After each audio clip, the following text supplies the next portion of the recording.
Hello friends, നമ്മൾ ഇന്ന് വന്നിരിക്കുന്നത് ഒരു പ്രത്യേക വിഷയം ഡിസ്കസ് ചെയ്യാനാണ്. അത് മറ്റൊന്നുമല്ല, യുദ്ധം നടക്കുന്നത് തിന്മയും തിന്മയും തമ്മിലാണ്, അല്ലാതെ നന്മയും തിന്മയും തമ്മിലല്ല. യുദ്ധം നന്മയും തിന്മയും തമ്മിലല്ല, പക്ഷേ തിന്മയും തിന്മയും തമ്മിലാണ് എന്ന ഒരു സിനിമ ഡയലോഗ് വളരെയധികം പ്രശസ്തി ആർജിച്ചാണ്. അതിനെക്കുറിച്ച് വളരെയധികം ആഴത്തിലായിരുന്നു ചിന്തിക്കുകയായിരുന്നു. അപ്പോൾ ഇതെങ്ങനെയാണ് തിന്മയും തിന്മയും തമ്മിലുള്ള ഒരു യുദ്ധം നടക്കുന്നതെന്ന് ഒരു കൺഫ്യൂഷൻ എന്നെ വളരെയധികം അലട്ടിക്കുന്നു. കാരണം എന്താണെന്ന് വെച്ച് കഴിഞ്ഞാൽ, നമ്മൾ പണ്ട് മുതലേക്കിട്ടുള്ളത്, അല്ലെങ്കിൽ നമ്മുടെ മതങ്ങളും മറ്റു പഠനങ്ങളും ഒക്കെ നമ്മളെ കാണിച്ചു തന്നിട്ടുള്ളത്, യുദ്ധം എപ്പോഴും നന്മയും തിന്മയും തമ്മിലുള്ളതാണ്. നന്മയും തിന്മയും തമ്മിലുള്ളതാണ് യുദ്ധം. നന്മ യുദ്ധത്തിലേർപ്പെടുന്നു, തിന്മയും യുദ്ധത്തിലേർപ്പെടുന്നു. രണ്ടുപേരുടെയും ഉദ്ദേശം, രണ്ട് ഭാഗത്തിന്റെ ഉദ്ദേശം തങ്ങളുടെ ശക്തി വെളിപ്പെടുത്തി വിജയം വരിക്കുക എന്നതാണ്. അപ്പോൾ തിന്മയെ തോൽപ്പിച്ച നന്മ ശക്തിയിലേക്ക് കൊണ്ടുവരിക, അല്ലെങ്കിൽ നന്മയുടെ ആ ഒരു പ്രഭാവം കാണിക്കുക, അല്ലെങ്കിൽ നന്മയാണ് നിലനിൽക്കേണ്ടതെന്ന് കാണിക്കുക എന്നതാണ് പൊതുവെയുള്ള ഒരു അണ്ടർസ്റ്റാൻഡിങ്, നമ്മുടെ മാനുഷിക മനസ്ഥിതി അതാണ്. അതേസമയം തിന്മയുടെ ഭാഗത്ത് നോക്കുമ്പോൾ തിന്മ ജയിക്കണം, തിന്മ നന്മയുടെ മേൽ വിജയം വരിച്ച് തിന്മയുടെ ആ ഒരു ശക്തി കാണിക്കണം, അല്ലെങ്കിൽ പ്രഭാവം കാണിക്കണം എന്നൊരു ഉദ്ദേശം തിന്മയുടെ ഭാഗത്തുനിന്നുണ്ട്. അപ്പോൾ ഈ ഒരു യുദ്ധം ആദ്യം മുതലേ ഉണ്ട്, ഇപ്പോഴുണ്ട്, ഇനി എന്നും ഉണ്ടായിരിക്കും. അല്ലാതെ ഇതൊരു വളരെ വ്യത്യസ്തമായിട്ടൊരു ടേംസ് ആണ്, ഒരു വാചകമാണ്.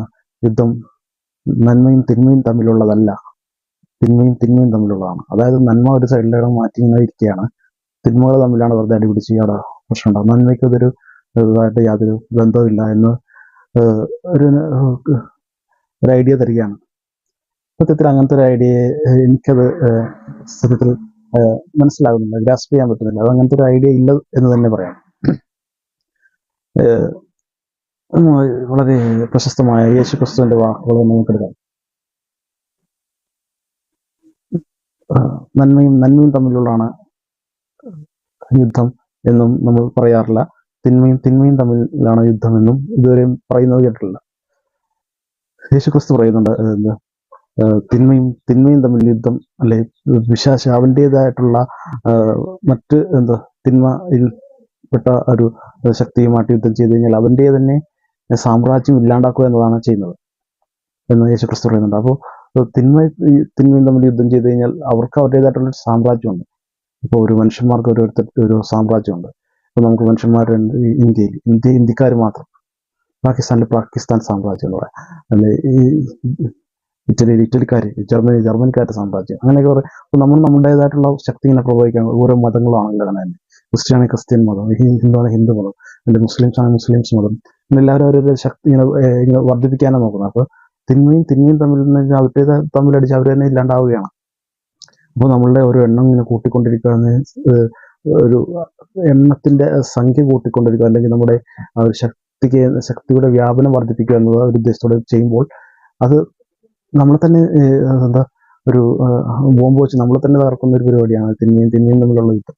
അതൊരിക്കലും പോസിബിൾ അല്ല. അതായത് ഇപ്പോൾ നന്മയും തിന്മയും തമ്മിലുള്ള യുദ്ധമാണ് സാധാരണ നമ്മൾ കേട്ടിട്ടുള്ളത്. അതിൻ്റെതായിട്ടുള്ള ഒരു പ്രത്യേക വാക്കുകൾ ആർമഗദോൺ എന്ന് പറഞ്ഞൊരു വാക്കുകളാണ് എന്നൊരു ടേമാണ് അതിന് പറയുന്നത്. അത് struggle between good and evil എന്ന് പറയുന്നത്. ആർമഗദോൺ ഒരു നോർത്തേൺ ഇസ്രായേലിലെ ഒരു സിറ്റിയാണ്, ഏൻഷ്യൻ സിറ്റിൻ്റെ ഒരു മെഗിദോൺ എന്ന സിറ്റി, അവിടെ ഉണ്ടായിരുന്ന ഒരു സംഭവം ഒക്കെയാണത് ആർമഗദോൺ. അപ്പോൾ ആ ഒരു ഫസ്റ്റ് നന്മയും തിന്മയും തമ്മിലുള്ള യുദ്ധത്തിന്റെ ഒരു ടേമാണ്. അപ്പോൾ അതാണ് ഇതിനെ ഉദ്ദേശിക്കുന്നത്. അതല്ലാതെ തിന്മയും തമ്മിൽ യുദ്ധം എന്ന് പറയുമ്പോൾ അത് അവരുടെ തന്നെ ഒരു സാമ്രാജ്യം ഇല്ലാണ്ടാക്കുന്ന ഒരു പരിപാടിയാണ്. അപ്പോൾ നമ്മളുടെ സാമ്രാജ്യം വ്യാപിപ്പിക്കുക, അല്ലെങ്കിൽ പ്രബലമാക്കുക, കൂടുതൽ ശക്തമാക്കുക, കൂടുതൽ അണികളെ എണ്ണം കൂട്ടുക എന്നതിനേക്കാൾ ഉപരി നമ്മൾ തന്നെ അടിച്ചു ചേർത്ത് കഴിഞ്ഞാൽ എങ്ങനെ ഉണ്ടായിരിക്കും? അങ്ങനെ ഒരിക്കലും നടക്കാൻ സാധ്യമല്ല. അപ്പോൾ ആ ഒരു ടൈമിനോട് വല്ലോടെ ആ ഒരു വാചകത്തോടെ ആ ഒരു ടേംസ് ഉപയോഗിച്ചിരിക്കുന്ന ഒരു പ്രയോഗം ശരിക്കും കൺഫ്യൂസ് ചെയ്യിക്കുന്നതാണ്. അതായത് ലോകത്ത് നന്മയെ ഇല്ല, അല്ല നന്മയ്ക്ക് റോളില്ല. നന്മ ഒരു സ്ഥലത്ത് അടിഞ്ഞുകൂടിയിരിക്കുകയാണ്. ഇവിടെ ലോകത്തുള്ള ഫൈറ്റ് നടക്കുന്നത് തിന്മയല്ലേ, അല്ലെങ്കിൽ നന്മയുടെ ഭാഗത്തുനിന്ന് യാതൊരു ബുദ്ധിമുട്ടും ഞങ്ങൾ ഉണ്ടാക്കുന്നില്ല, ഞങ്ങൾ തിന്മകൾ ഒരു സൈഡിൽ അടിയുണ്ടാക്കി ജീവിച്ചോട്ടെ എന്നുള്ളൊരു ഏഹ്, ഒരു അണ്ടർസ്റ്റാൻഡിംഗ് ആണ് കൊടുക്കുന്നത്. അതൊരു തെറ്റായിട്ടുള്ള ഒരു അണ്ടർസ്റ്റാൻഡിംഗ് ആണ്. ലോകത്ത് അങ്ങനെ ഒരു സംഭവമേ ഇല്ല. പിശാചും തമ്മിൽ ഈ യുദ്ധം ഒരിക്കലും ഉണ്ടാവാൻ സാധ്യത കുറവാണ്. നമുക്ക് അത് വളരെയധികം അവന്റെ തന്നെ സമ്പ്രദായത്തിൽ ഇല്ലാണ്ടാക്കുന്ന ഒരു കാര്യം കൂടിയാണ്. അപ്പോൾ ഇത് അങ്ങനെയുള്ളൊരു കാര്യം നമുക്ക് ചിന്തിക്കാൻ പറ്റുകയില്ലെന്ന് മാത്രം, അങ്ങനെ ഒരു സംഭവം ഇല്ല എന്ന് തന്നെ പറയാം. അത് ഇതിന് പിന്നിൽ പ്രവർത്തിക്കുന്ന ഒരു ഈവിൾ മൈൻഡ് ഉണ്ട്.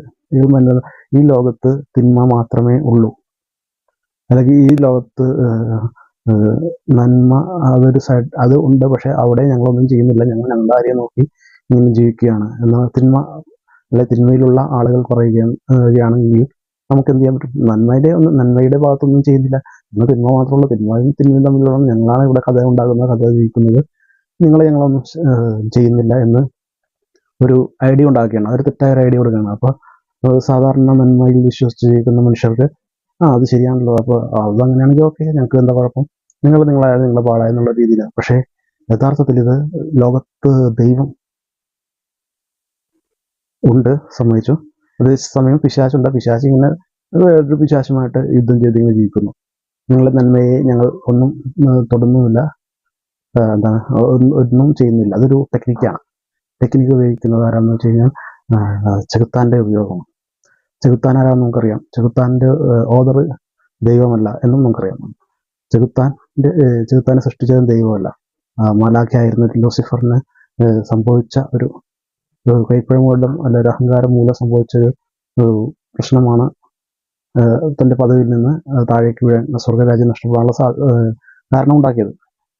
അപ്പോൾ ഈ ഒരു അവസ്ഥ, ഈ ഒരു കാരണത്തിൽ നമ്മൾ ശ്രദ്ധിക്കേണ്ട മറ്റൊരു വിഷയം എന്താണെന്ന് വെച്ചാൽ, യുദ്ധം നടക്കുന്നത് തിന്മയാണ്. ഗുഡും ഈവിളും അവിടെ വരുന്നില്ല, ഈവിള് മാത്രമേ ഉള്ളൂ. അപ്പോൾ ഇവിടെ ഈവിള് മാത്രം ഒരു സൈഡിൽ ചെന്ന് യുദ്ധം ചെയ്ത് അവർ നശിക്കുന്നു എന്നുള്ളൊരു ഐഡിയ ഉണ്ടാക്കിയെടുക്കുക. അതേസമയം ഇതിങ്ങനെ ഈവിളും തമ്മിലാണ് യുദ്ധം എന്ന് പറഞ്ഞ് പതിയെ നന്മയെ ഇല്ലാണ്ടാക്കുക എന്നൊരു ലക്ഷ്യം കൂടിയുണ്ട്. അത് നമ്മൾ അറിയാതെ പോകുന്നില്ല. അത് കാരണം ഈ വാചകങ്ങൾ ഒരു കൺഫ്യൂസ് അല്ലെങ്കിൽ നമ്മുടെ മനസ്സിനെ യഥാർത്ഥ വിഷയത്തിൽ നിന്ന് തെന്നി മാറ്റാൻ പ്രേരിപ്പിക്കുന്ന ഒരു ഘടകം കൂടിയാണ്. അതെന്താണെന്ന് വെച്ച് കഴിഞ്ഞാൽ, നന്മ പ്രൊട്ടക്റ്റഡ് ആണ്, നന്മയ്ക്ക് യാതൊരു പ്രശ്നവും വരുന്നില്ല. ഞങ്ങൾ ഈവിള് തമ്മിലാണ് ഡീലിങ്സും കാര്യങ്ങളും പ്രശ്നങ്ങളൊക്കെ ഉള്ളത്. നന്മയ്ക്ക് യാതൊരു ബുദ്ധിമുട്ടും ഞങ്ങൾ ഉണ്ടാക്കുന്നില്ല എന്ന് പറഞ്ഞൊരു ലോകത്ത് എന്താണ് ചെകുത്താൻ എക്സിസ്റ്റ് ചെയ്യുന്നില്ല എന്ന് ചെകുത്താൻ ഉണ്ടാക്കിയെടുക്കുക എന്നൊരു ധാരണ ജനങ്ങളിൽ ഉണ്ടാക്കിയെടുക്കുക എന്നതാണ് പുതിയ ഒരു ചെകുത്താന്റെ തന്ത്രം എന്ന് പറയാം. ലൂസിഫർ, അത് യഥാർത്ഥ ചെകുത്താൻ, സിനിമയിൽ കാണുന്ന ചെകുത്താനൊന്നുമല്ല, ലൂസിഫർ. അവൻ മറിഞ്ഞിരിക്കുകയാണ്. അവൻ്റെ ഉദ്ദേശം ലോകത്ത് ഞാനില്ല, പിശാചില്ല, ദൈവം മാത്രമേ ഉള്ളൂ എന്ന് മനുഷ്യനെ ബോധിപ്പിച്ച് ജീവിക്കുക എന്നുള്ളതാണ്. അതിൻ്റെ ഒരു മതത്തിൻ്റെ ആവശ്യമില്ല. മതമില്ലാണ്ട് തന്നെ ലോകത്ത് ഞാനില്ലല്ലോ, പിന്നെ എന്തിനാ മതം? ഞാനുണ്ടെങ്കിലല്ലേ ഇവിടെ മതത്തിൻ്റെ ആവശ്യമുള്ളൂ. ഞാനുണ്ടെങ്കിലല്ലേ ക്രിസ്ത്യാനിയുടെ ആവശ്യമുള്ളൂ, മുസ്ലിമിൻ്റെ ആവശ്യമുള്ളൂ, ഹിന്ദുവിൻ്റെ ആവശ്യമുള്ളൂ.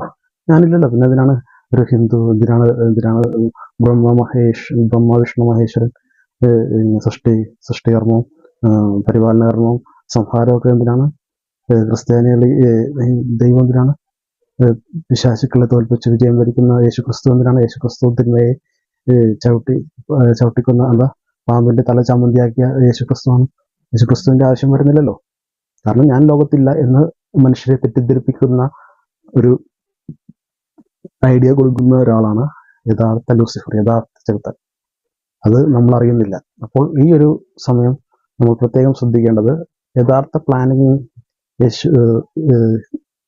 യേശുവിനെ ഇല്ലാതാക്കുക, അല്ലെങ്കിൽ മറ്റ് മതങ്ങളുടെയൊക്കെ ആ ഒരു പ്രഭവ ഊർജ കേന്ദ്രം, നന്മയുടെ കേന്ദ്രത്തെ ഇല്ലാതാക്കുക എന്നൊരു ഉദ്ദേശം പിശാചിനുണ്ട്. അപ്പോൾ അതിൻ്റെയൊക്കെ ഒരു ഭാഗമായിട്ടുള്ള ഒരു ഡയലോഗ് വേർഷൻസും കൂടിയാണിത്. ഇത് സിനിമയുടെ ഡയലോഗ് മാത്രമാണ്, പക്ഷേ എങ്കിലും ഇങ്ങനെയൊരു ഡയലോഗ് ഈ സമയത്ത് വരികയും അതിൻ്റെ ഒരു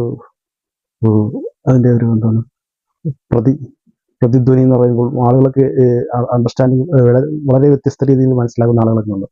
അപ്പോൾ ഇങ്ങനെയും ചില കാര്യങ്ങളുണ്ട് എന്ന് ബോധ്യപ്പെടുത്തുക എന്നതുകൂടിയാണ് എൻ്റെ ഉദ്ദേശം. അതല്ലാതെ അത് അതിലെ മോശം ഡയലോഗാണ് അത് റിമൂവ് ചെയ്യണമെന്ന് അങ്ങനെയൊന്നുമല്ല ഉദ്ദേശിക്കുന്നത്.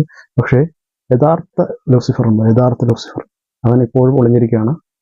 അവൻ്റെ ഉദ്ദേശം ഞാൻ ഈ ലോകത്തില്ല എന്ന് മനുഷ്യരെ ഒരു ഒരു തരം എന്താ മനസ്സിലാക്കൽ, ഒരു തരം അവ്യക്തമായിട്ടുള്ളൊരു ഒരു മനസ്സിലാക്കൽ ഉണ്ടാക്കണം, കൺഫ്യൂസ് ചെയ്യിപ്പിക്കുന്ന ഒരു അണ്ടർസ്റ്റാൻഡിങ് കൊടുക്കണം. അതാണ് പിശാചിൻ്റെ ഉദ്ദേശം. യഥാർത്ഥത്തിൽ പിശാച് നല്ല 24 മണിക്കൂറും വർക്ക് ചെയ്യുന്ന ഒരു വ്യക്തിയാണ് ചെകുത്താൻ. 24 മണിക്കൂറും ഓണാണ്. അതുപോലെ തന്നെ നമ്മളും ഓണായിട്ടിരിക്കണം. ദൈവം 24 മണിക്കൂറും നമ്മൾക്ക് വേണ്ടി ജോലി ചെയ്യുന്നു, അല്ലെങ്കിൽ യുദ്ധം ചെയ്യുന്നുണ്ട് പിശാചിനെതിരെ. പിശാച് പ്രബലവാനാണ്, മനുഷ്യനേക്കാളുപരി മനുഷ്യനേലും ശക്തിയുള്ളവനാണ് പിശാച്. അപ്പോൾ അവൻ്റെ ടെക്നിക്കുകൾ നമുക്ക് മനസ്സിലാക്കാൻ പറ്റാത്ത വിധത്തിലുള്ള ടെക്നിക്കുകളായിരിക്കും ഈ 2025 പ്രയോഗിക്കുക. അപ്പോൾ ബി കെയർഫുൾ. ഈ ലോകത്ത് യുദ്ധം തിന്മയും തമ്മിലാണെന്ന് ആരെങ്കിലും പറഞ്ഞാൽ അതൊരു മണ്ടത്തരമായിരിക്കും. യഥാർത്ഥത്തിൽ നന്മയും തിന്മയും തമ്മിലാണ്. ആർമഗദോൻ. Thank U.